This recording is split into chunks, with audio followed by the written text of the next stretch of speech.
I'm Vanessa, and I write 1920s cozy mysteries under my pen name, Avaness. And I love writing with friends, and I'm very lucky today to be joined by three of my writing friends, AJ, Jo, and Gemma. I'll get them to introduce themselves, and then we're going to get started and do a writing sprint. So I might hand over to you, AJ. So my name is AJ Blythe and I write mysteries set in Australia. And Jo.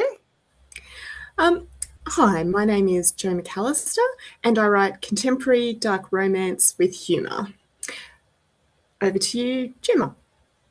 Hi, I'm Gemma Johns. I write contemporary women's fiction and some romance, and all my books do include some queer characters, but they're written for mainstream or queer audiences. Okie dokie, let's get started with our first writing sprint. And then when we come back, we'll report back on how many words we got, and then have a little bit of a chat about writing, and then we'll do a second sprint today.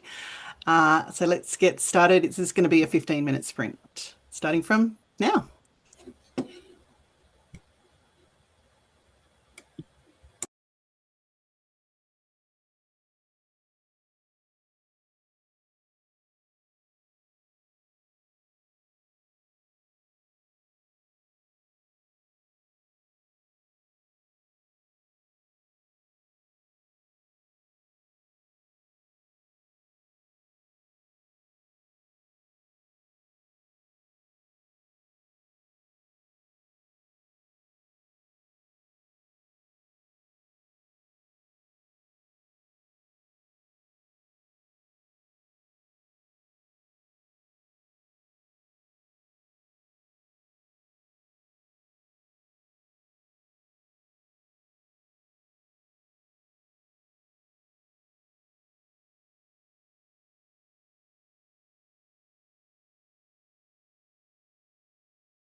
Okay, that's 15 minutes. It goes by very fast.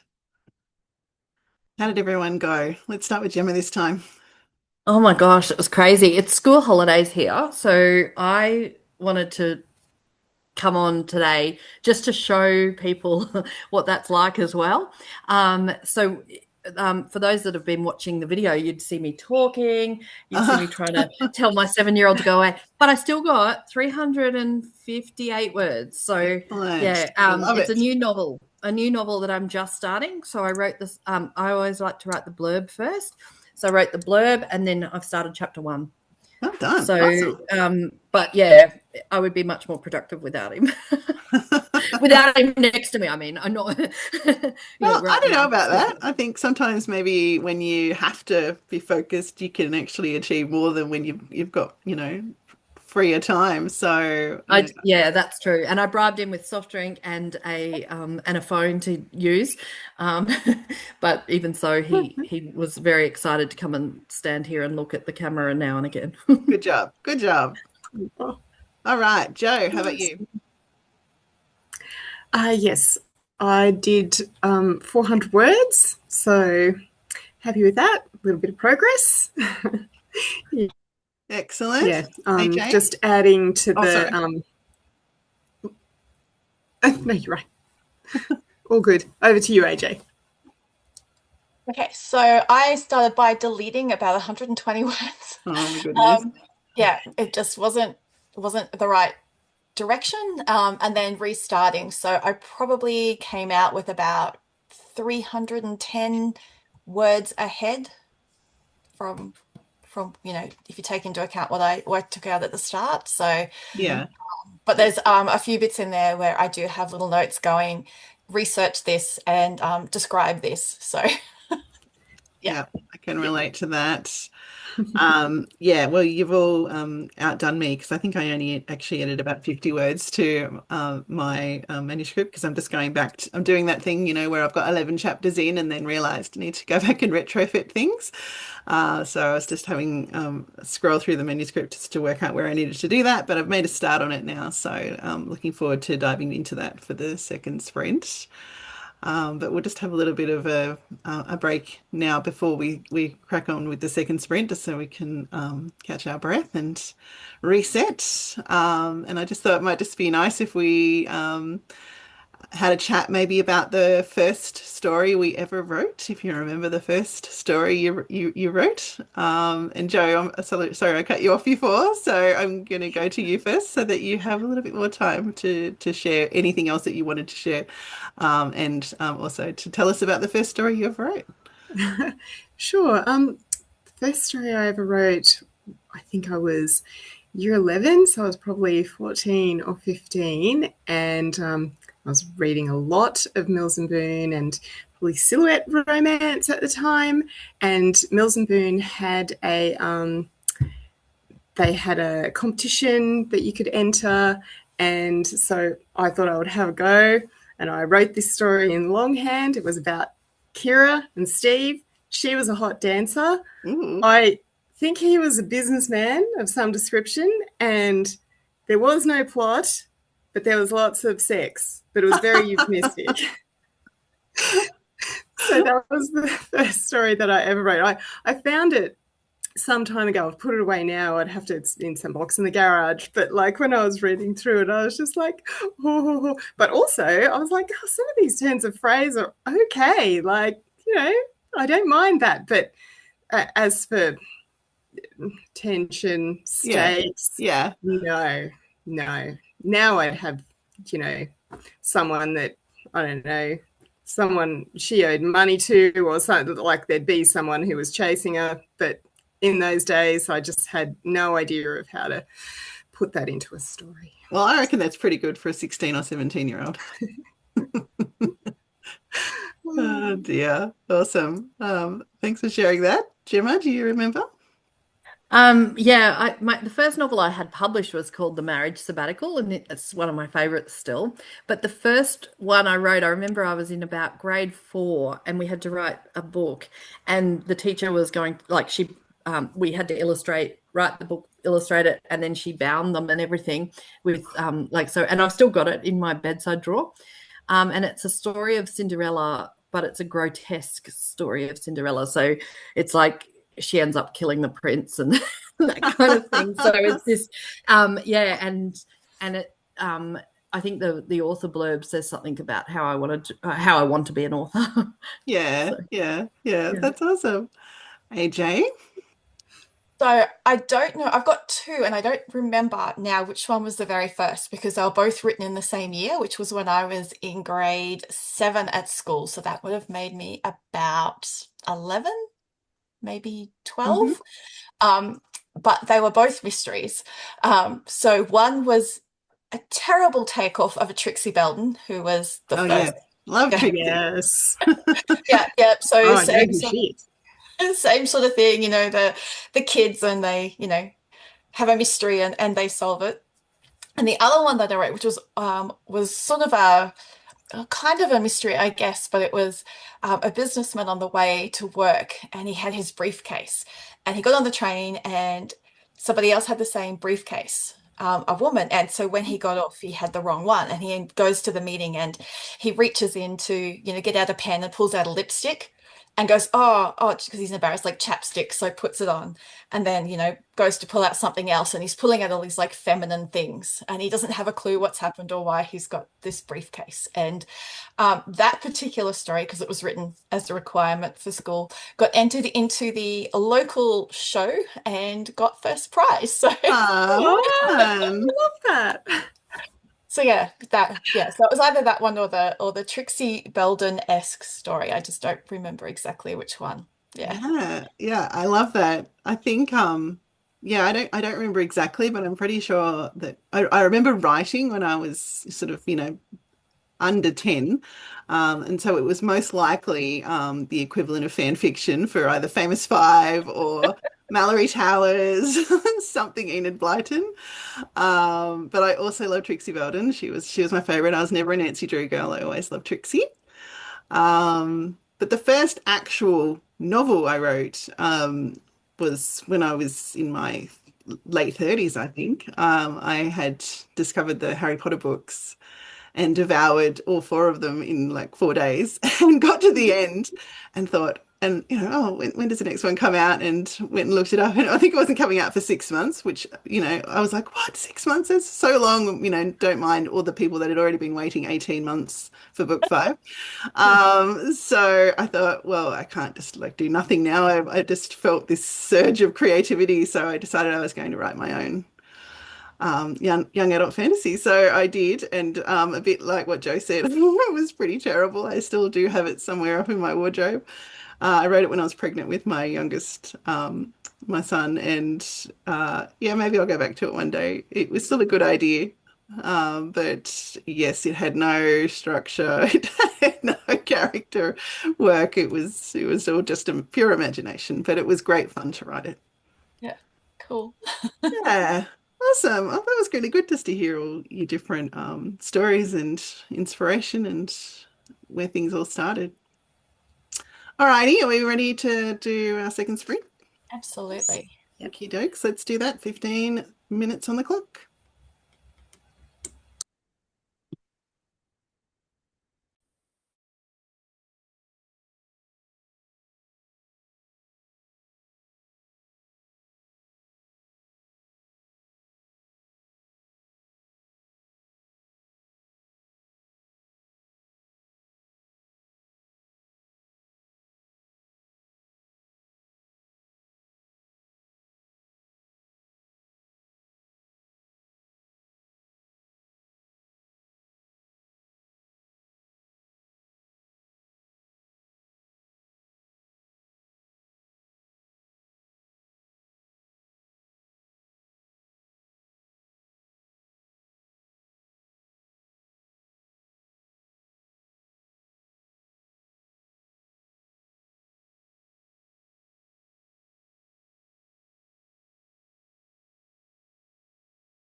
All right. I didn't set the timer, so I'm just going to assume that was about 15 minutes. First video hiccup. We'll see afterwards. I'll check the timestamps and see how long it actually was, but it was somewhere between 10 and 15. How did Yep, everyone go? Who wants to go first? I'll go first. I think I didn't count, but I think it was probably only about 83 because I realized that I had one of those little bit of a continuity things. So I've had to just jump Mhm. back and just fix up a few dates and timings earlier so that, the weeks still have 7 days in them for when I get to where I am at the moment. Yeah, yeah. How about you, Jo? How'd you go? You're just on mute.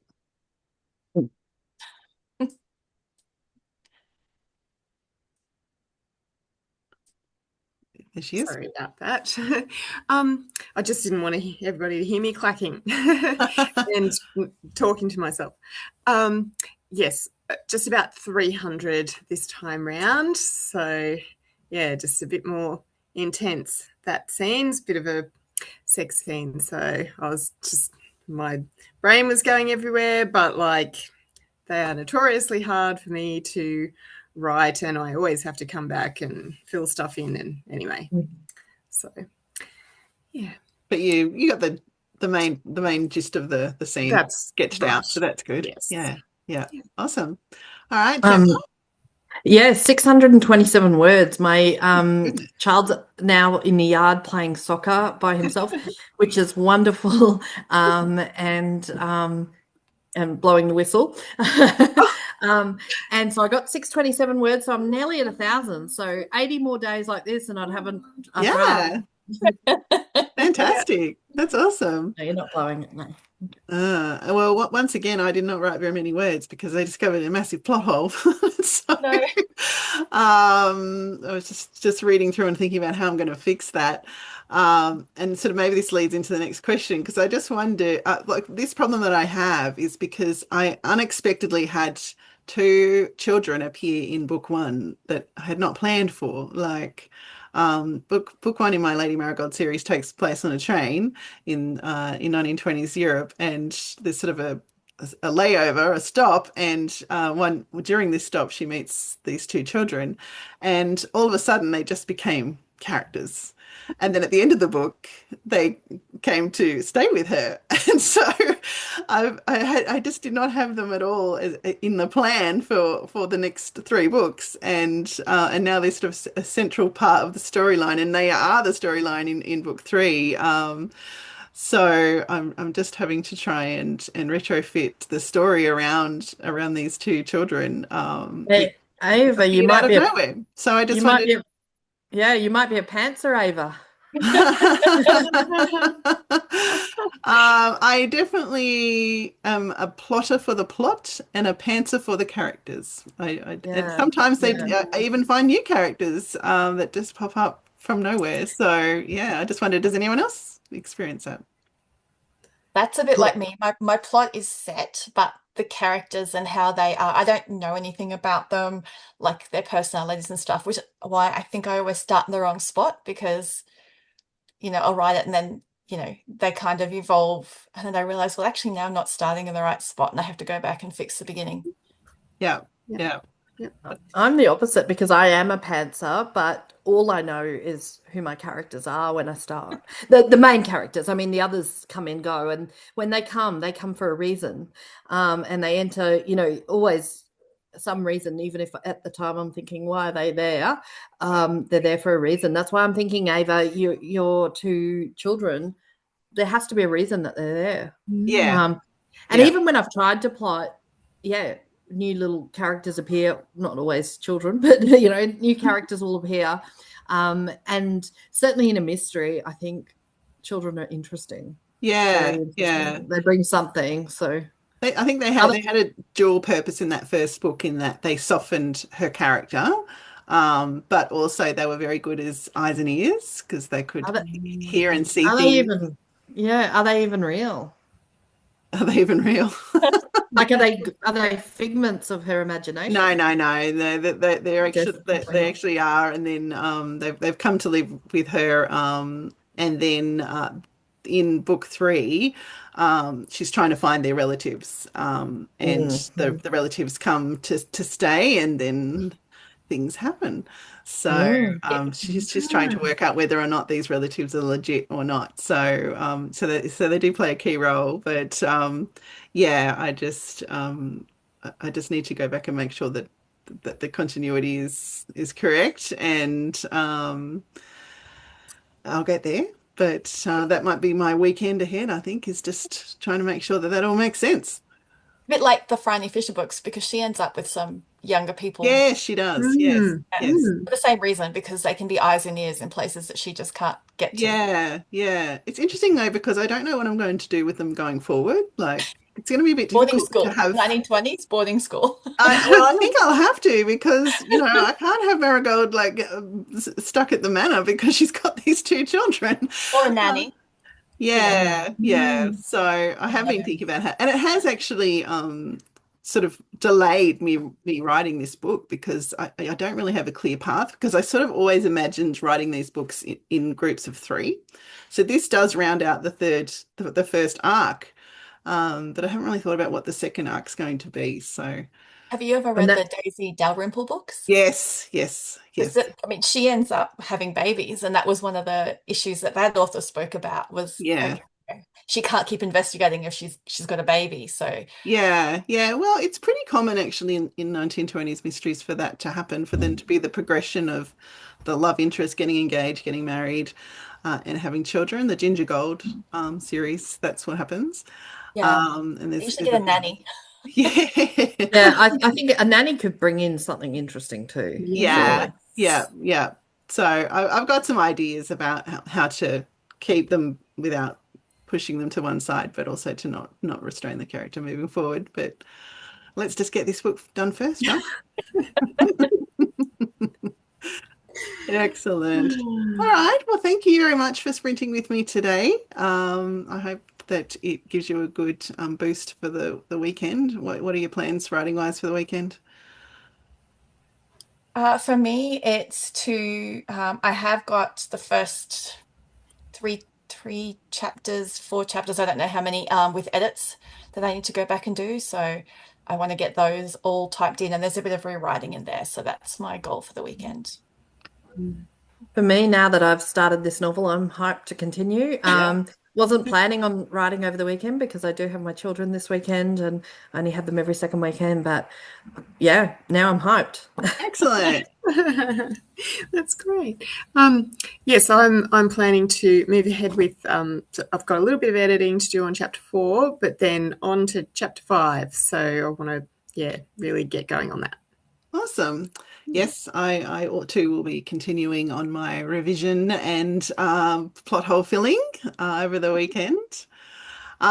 So yeah, let's wrap it up. But does everyone just want to share where people can find them if they want to find out more about their books or their writing? Well, my Um, web address should yep. be on the screen, ajblythe.com. Joe? Um, Oh, Go, Joe. Sorry. sorry. No, you go, Gemma. Oh, on Amazon you can find I've got 6 published books. Nice. And you can find me on Instagram. I'm Jo McAlister with one L, McAlister, author, on Instagram. Excellent. And I am avanesauthor.com. Okay, great. See you next time for another sprint. See you later. Thanks. Bye. Bye. Bye.